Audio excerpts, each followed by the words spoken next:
Olá, eu sou a Ana. Este vídeo é um conjunto de reflexões que eu fiz a partir de 2 podcasts. Eu estou a gravar esta introdução já depois de ter gravado a parte em que falo dos podcasts. Isto porque eu incluí essa parte no vídeo que fiz dos usados, com a maquilhagem, etc. Mas depois achei que ficou um vídeo muito longo, demasiado longo até, porque eu já faço alguns vídeos longos, e que podia pegar nessa parte e fazer um vídeo autónomo. Então estou a fazer esta introdução. É isso que vão ver a seguir, mas vai ficar estranho porque eu vou entrar assim, já vinda de um vídeo que estava a gravar, portanto é só para não estranharem. E é isso, e espero que gostem. Queria-vos só falar de 2 podcasts, eu acho que me vou encostar até, mas é para trás. Queria-vos só falar de 2 podcasts que eu comecei a ouvir a semana passada, que estou a gostar, quer dizer, um deles não é bem estar a gostar, não estou a gostar, mas acho muito informativo, e o outro também, e é mais divertido, é assim um bocadinho mais... Não é ligeiro, não é ligeiro, não é de toda a palavra, mas é mais fácil de digerir, pronto. Então, um deles é deixa-me ver aqui no Spotify, para não me enganar. Entre Deus e o Diabo, como André se fez Ventura. É assim, eu ouvi falar de um podcast, eu vi o episódio publicitado, penso eu, no Instagram. O Instagram anda-me a mostrar muito publicações do Expresso. Pronto, e acho que isto é uma produção do Expresso. E era um episódio que se chama O Racismo Estrutural de Ventura e a Mentira como Arma, e como 3 investigadoras refutam muitas das coisas que ele diz e que para lhe granjear mais seguidores, e que são mentira. Pronto. E eu fui, através desse post, assim, já agora quero saber, sobretudo, sabem, eu tenho interesse em ouvir estes podcasts para também ter, e estes investigadores que fazem estas investigações de forma independente, para ter argumentos, às vezes quando a conversa vai e resvala para ideias feitas que não são verdade, ok? E eu fico muito irritada e às vezes não sei o que é que é de dizer, e percebo que ouvir estas coisas e ouvir estas pessoas desapaixonadas a dizer não, porque estatisticamente é assim, estatisticamente é assado, Portugal é um país assim, Portugal é um país assado, todos os estudos indicam, este estudo deste ano, ajuda-me a manter-me assim calma e perceber, ok, esta é a realidade, não é aquilo que ele está a dizer. Pronto, que tu sabes, por observação, nós sabemos que muitas das coisas que ele diz não são verdade. Sobretudo em relação aos ciganos, tipo, só por observação. Que recebem subsídios e não sei o quê, como se eles vivessem super confortavelmente e fossem pessoas ricas e... não há racismo estrutural. Como não? Quantas pessoas negras é que tu vês em serviços de... enfim, considerados mais de topo, nas universidades até, Com quantas pessoas negras é que eu me cruzei no meu percurso académico? Eu estudei em Lisboa. Grande parte do meu percurso académico foi em Lisboa, depois a outra metade foi cá. Também nada, zero, mas pode-se dizer, ok, mas o Viseu não é uma cidade muito cosmopolita, que felizmente começa a ser mais, mas Lisboa é. Então há coisas que tu só por observação percebes que não são verdade. Mas enfim, estão a perceber? Pois é isso, eu começo a ficar um bocadinho enervada. Também estou aqui sozinha e não tenho ninguém com quem para amparar e para me orientar o discurso, por isso é que eu depois também me perco muito, não é? Então fui à procura no Spotify desse episódio e percebi que não era só um episódio, é todo um podcast feito sobre o percurso do André Ventura até o que ele é hoje. E ouçam, isto para mim está muito ali resvés culto da personalidade. Então fiquei logo um bocado irritada. É claro que eu ouvi só 2 episódios, eram só os 2 que me interessavam. Não me interessa saber o percurso de vida dele. Olha, estou-me bem a marimbar. Agora, os 2 últimos episódios são sobre... Eu carrego aqui sem querer, desculpem. Os últimos episódios são sobre... o último é o tal sobre o racismo estrutural e a mentira como arma, e como o Ventura fez dos ciganos um golpe de marketing, mas também a saída do PSD, que isso tudo coincidiu. Portanto, ele fazia parte do PSD, ele fazia parte dessa máquina que ele... E faz, pronto. Que ele tanto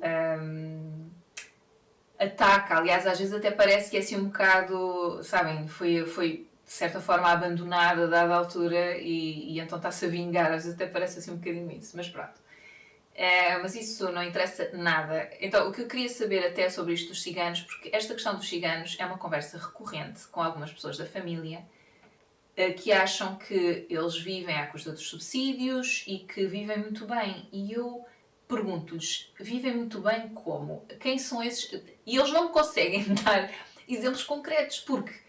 E neste episódio sobre esta questão em particular dos ciganos, eles falam nisso. Portanto, há um estudo do final da União Europeia, das comunidades ciganas na Europa, e que estuda depois cada país em particular. Portanto, é um relatório da União Europeia sobre os direitos humanos, etc. Sobre os direitos humanos, não sei, mas é sobre se vivem bem, se vivem com dignamente, etc, etc. Porque estas comunidades, quer dizer, uma pessoa pode dizer, mas eles realmente, sei lá, portam-se um bocado mal, ou às vezes têm reações extemporâneas, ou às vezes são violentos, ou etc, etc. Primeiro, são algumas pessoas dessa comunidade, não é a comunidade. Como existem pessoas de outras comunidades que sim, que de vez em quando também se portam mal, incluindo comunidades que não são nem minoritárias, nem pobres, nem discriminadas. Portanto, isso, pessoas más existem em todo lado, etc. Agora, é óbvio que eu acho que uma comunidade que é marginalizada, discriminada, que tem imensa dificuldade em arranjar trabalho, em trabalhar, é um ciclo vicioso. Não é? E por desespero, sim, recorrem muitas vezes a alguns tipos de atitudes. Eu não vou dizer que não acho isso bem, não acho bem, mas acho que o problema é deles. Não, acho que o problema é do sistema que não funciona. E que os relegou para os bairros sociais e não sei para onde. Portanto, não acho que usá-los como bode expiatório de um problema que não tem nada a ver com eles, acho indecente. Os problemas que mais nos afetam são crimes de crime branco. É a minha perspectiva, ouçam, ok? Portanto, de pessoal que usa mal os dinheiros públicos, de pessoal que põe os seus familiares nas empresas, que depois até podiam ser... e se pôr familiares nas empresas, se trabalharem bem, eu já nem... Pronto, mas que depois não trabalham, que depois não fazem nada, que depois são corruptos, isso sim é que me preocupa, ok? Ciganos e comunidades que são muito pequenas. Em Portugal existem 52 mil ciganos, isto foram números até que eu fixei, dos quais 96% vivem na pobreza. Isto são factos. E depois, dentro das pessoas que recebem esse tal subsídio de inserção social, que são muito poucos, dentro desses que são muito poucos, ainda menos são aqueles que são ciganos. Então, ouçam, é uma conversa que só serve para alimentar um preconceito que existe cá em Portugal em relação a esta comunidade. É só isso. Percebem? E é oportunista. Agora, eu dizer isto aqui não serve de nada. Ouçam, quem acredita e quem vai atrás vai continuar a ir atrás. E mesmo eu saber estes números, eu sei que se eu disser a estas pessoas da minha família, vai cair em saco roto. Não vai fazer diferença nenhuma. Mas eu pelo menos sinto-me segura nas minhas crenças e, por outro lado, nunca iria atrás de uma conversa que quer tirar liberdade a outras pessoas. Nunca. Porque hoje tira a liberdade a essas pessoas que eu já acho mal, daqui a uns tempos tira-me a liberdade a mim também. Olha, é uma questão de tempo, estão a perceber? Porque é um capricho, é uma coisa que não tem assento nenhum na verdade, sabem? Na dignidade, na liberdade, não tem. Vai completamente contra isso. Portanto, não me interessa, nem que fossem, percebem? Estar a segregar grupos é sempre errado. É sempre errado e tem muito cheirinho de outros regimes autoritários que estão aí a surgir e que também já existiram. Portanto, pelo menos vamos pensar na nossa história, não é?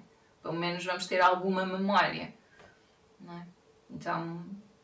Mas enfim, então é um bocado para mim, para me justificar e para me sentir melhor, mas sinceramente sinto que para algumas pessoas isso não é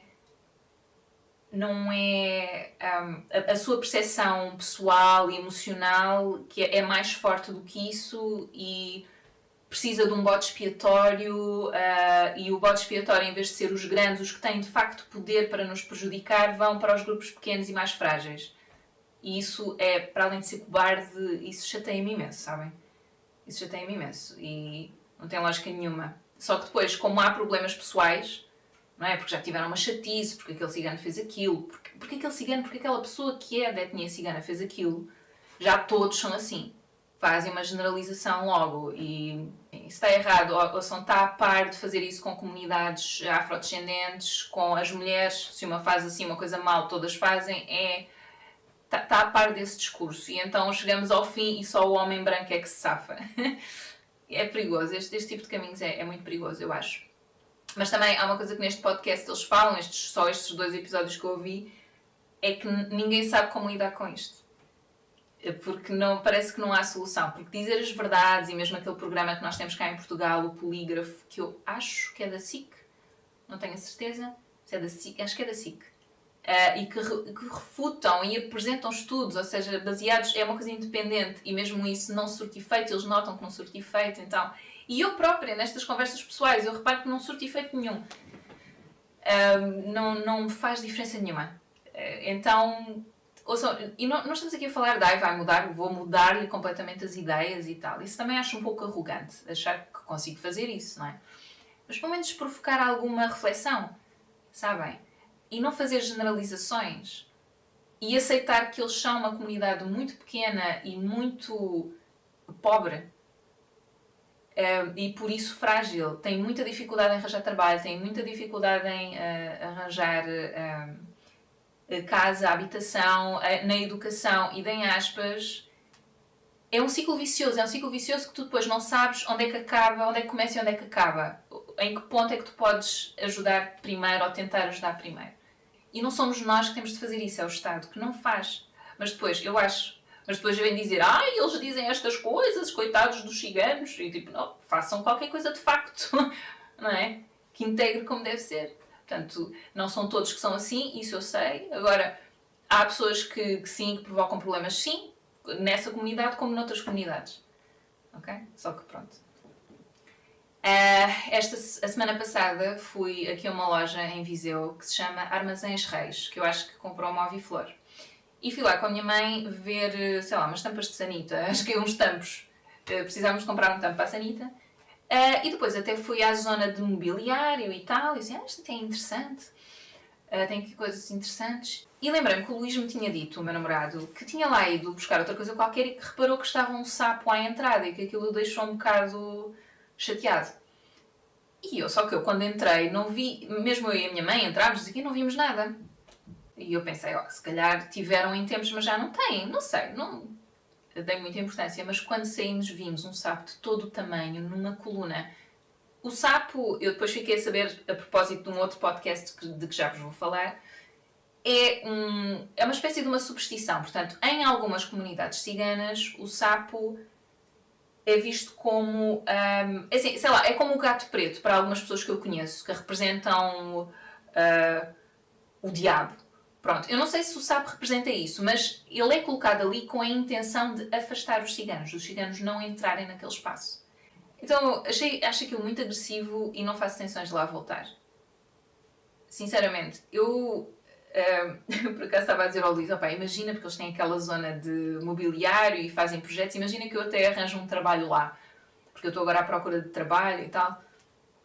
Como é que eu faço? E ele, mas isso é diferente, porque isso é trabalho para comeres, não foste tu colocar, como cliente é diferente. E eu, caralho, porque deixa-me desconfortável, sabem? E então, a propósito disso, um outro podcast que eu vos vou falar, que se chama Tabu, isto é baseado num programa do Bruno Nogueira, que ele apresentou, eu agora não sei em que canal, deixem ver se eu descubro.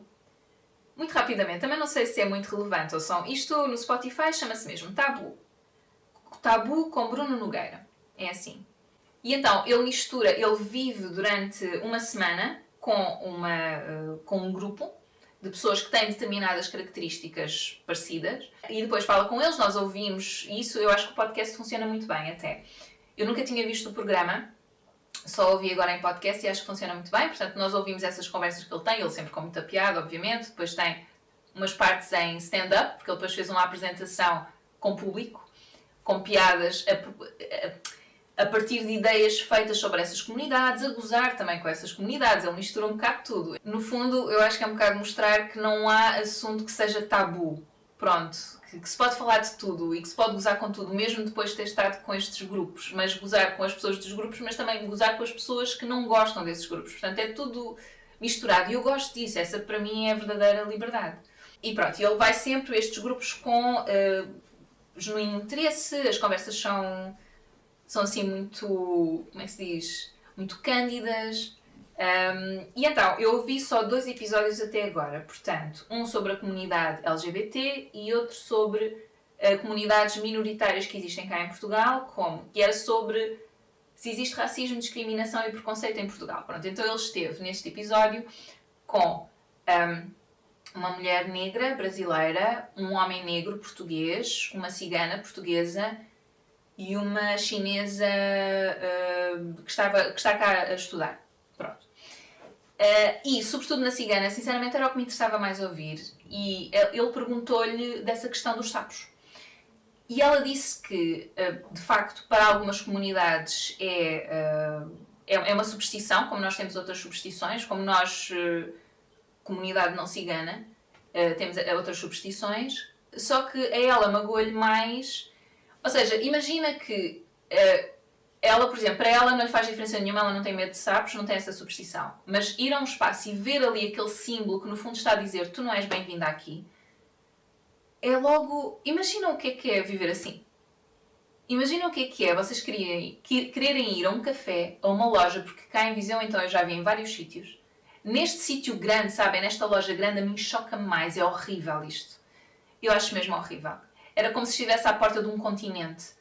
Estão a perceber? Ou de um pingo doce, ou uma coisa assim. É horrível. Acho mesmo agressivo. E imaginem o que é vocês quererem frequentar um espaço, porque vão lá, é isso, ou beber um café, ou precisam de uns tubos, ou precisam de um sofá, e veem ali um símbolo que vos diz aqui não entras, tu aqui não és bem-vinda. Epá, eu acho isso horrível. Enfim. Então, ouvi esse episódio e ouvi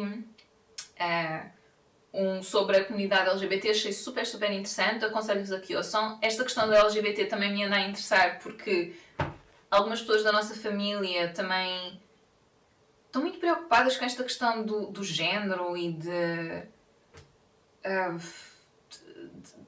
por exemplo, esta lei que saiu, que acho que ainda não foi aplicada, de nas escolas existir uma pessoa com quem um miúdo ou uma miúda que sintam que são diferentes, que se sintam de alguma forma angustiados em relação à sua identidade sexual, porque nós somos encaixados em caixas, muito, muito cedo, e isso para quem não se identifica com nada pode ser muito angustiante, que não se identifica com um género ou com outro género. Então ter uma pessoa nas escolas em que eles possam recorrer, e depois sim decidirem que querem ser tratados de outra forma. E eles estavam muito preocupados porque acham isto mal, porque pode confundir as crianças, eu acho que as crianças são muito mais simples do que nós. Muito mais, não é simples que eu quero dizer até, muito mais descomplicadas do que nós. Não acho que fossem fazer um grande drama, eu acho que nós é que lhes passamos alguns preconceitos e algumas ideias feitas e, sabem... Eu acho que uma criança naturalmente quer brincar, quer estar bem, e é isto. E uma criança que se sente diferente, sentir que tem um sítio seguro onde pode ir dizer eu sinto-me assim, eu sinto-me assado, e ser aconselhada por uma pessoa que eu penso que será um psicólogo ou uma psicóloga, eu acho isso super positivo. Eu não sei como é que isso é uma coisa negativa, porque depois outra preocupação era mas depois os outros vão ficar sugestionados. E podem começar a ficar baralhados. Eu assim, é assim. Para já, uma pessoa nasce assim. Não é uma coisa que se transforma, de repente transforma-se. Segundo, se sentir confusa, tem um sítio onde pode ir conversar. Também pode conversar com os pais, obviamente, mas tem um sítio onde pode ir. Assim. Não é? E segundo, eu não acho que... É aquela ideia de que é uma coisa que se pega, que é uma coisa que é contagiosa. E que é uma coisa má. É contagiosa e é má. Estão a perceber? Como tudo diz a estas crianças. Porque depois eu até perguntei, então mas o que é que vocês sugerem? Que estes miúdos reprimam? Que se oprimam? Que se crie um gueto? Vamos criar uma turma só com miúdos que se sentem diferentes? É isso? Eu não... revolta-me um bocado. É tão pouco compassivo. Estão a perceber? Não é positivo estas coisas serem reconhecidas? Para já, a percentagem é muito pequena de pessoas que se sentem assim. Mas mesmo que não fosse... Criou-se aqui uma série de espartilhos, uma série de coisas que nos prendem, que nos oprimem, que nos... Tenho muita dificuldade em perceber. E depois outra questão era... E se houver um rapaz que vai dizer que é rapariga, que afinal se sente rapariga e vai para o balneário das raparigas. Mas o que é que impede um rapaz de fazer isso agora? Pessoas más, pessoas mal intencionadas vão existir sempre. Não é por sair esta lei que de repente vão acontecer mais. E se as escolas não têm forma de prevenir isso, isso é culpa das escolas, não é culpa das crianças que se sentem diferentes. Porque é que essas é que têm que ser prejudicadas? Crianças, adolescentes, adultos, seja o que for. Estão a perceber? Esses mecanismos para nos proteger têm que existir sempre. E pessoas mal intencionadas vão existir sempre, em todo lado. Não é por existirem mais pessoas que se sentem diferentes, percebem? Acho que as coisas não estão ligadas. Uma pessoa mal intencionada vai sempre arranjar uma forma. Se não é com isso, é com outra coisa qualquer. Mas pronto. Então, suscitou-me estas reflexões. Eu estou a gostar. O outro, lá está, sobre estas mentiras do Partido Chega e não sei o quê. Interessou-me ouvir, mas não tenho interesse em saber mais nada. É isso. Acho que isto está muito ali resvés culto da personalidade. Isso não me interessa minimamente. E acho que às vezes a comunicação social faz isto mal. Tipo, pô-lo na capa não sei quantas vezes das revistas. Isso na Visão aconteceu, pelo menos que eu saiba, até agora 3 vezes, porque a minha mãe compra a Visão. Então faz muitas coisas que eu não sei se é de propósito. Pronto, sinceramente. Eu acho que os políticos também não sabem lidar com ele. Sinceramente, mesmo esta última cena do... como é que se chama? Presidente da Assembleia da República. Estou a lembrar do nome dele. Agora quando esteve cá o Lula e eles fizeram patearam, não é? Bateram com os pés no chão e mostraram os cartazes e tal. É uma coisa muito dramática, é uma coisa assim muito... Augusto Santos Silva, é isso? Pronto, e eu, sinceramente, acho que ele devia ter perguntado, porque se eles podem fazer isso... É assim, se eles podem fazer isso, podem. Se não podem, sejam retirados da Assembleia, pronto. Se podem fazer, mas é só chato, eu acho que perguntava ao Lula, consegue fazer o discurso... Concordo ou não dele fazer o discurso nestas circunstâncias, eu acho que não é tanto isso que está aqui em causa, não é? Perguntar-lhe, eu acho que ele dizia sim ou não, pronto, se dizia sim, fazia e ignorava-se, percebem? Dar-lhes... Eu acho que para algumas coisas tem que ser muito frio, acho que tem que ser muito frio, só que eles realmente puxam um lado que é muito emotivo, muito emocional e fazem de propósito, é para provocar reação, é para que se fale deles, tudo serve, tudo serve. Dizem uma coisa, dizem o seu contrário, tudo serve para chamar a atenção e para estar nas bocas do povo, não é? E é isso, mas percebem? E depois há aquela questão do voto de protesto. Isso assusta-me um pouco. Eu não percebo o voto de protesto quando é votares num partido em que tu não acreditas. Isso eu não percebo. O voto de protesto de votar em branco, rasurar, fazer bonecos no boletim de voto, coisas dessas, fazer manifestações, isso eu percebo. Quer dizer, mas voto de protesto, tens que ir às urnas, não é? Portanto, voto em branco, esse tipo de coisas. Mas ir às urnas, portanto, dizer eu vou e eu não acredito em ninguém que está aqui, nada disto me serve. Isso para mim é um voto de protesto. Votar noutro partido como voto de protesto, isso eu não percebo. Porque tu estás a dizer eu voto neste porque eu acredito neste, porque eu quero este a governar-me. Então se queres, é porque queres. Votar num partido que segrega pessoas, que cria cisão entre as pessoas, isso eu não consigo perceber. E nunca o vou fazer. Prefiro não votar.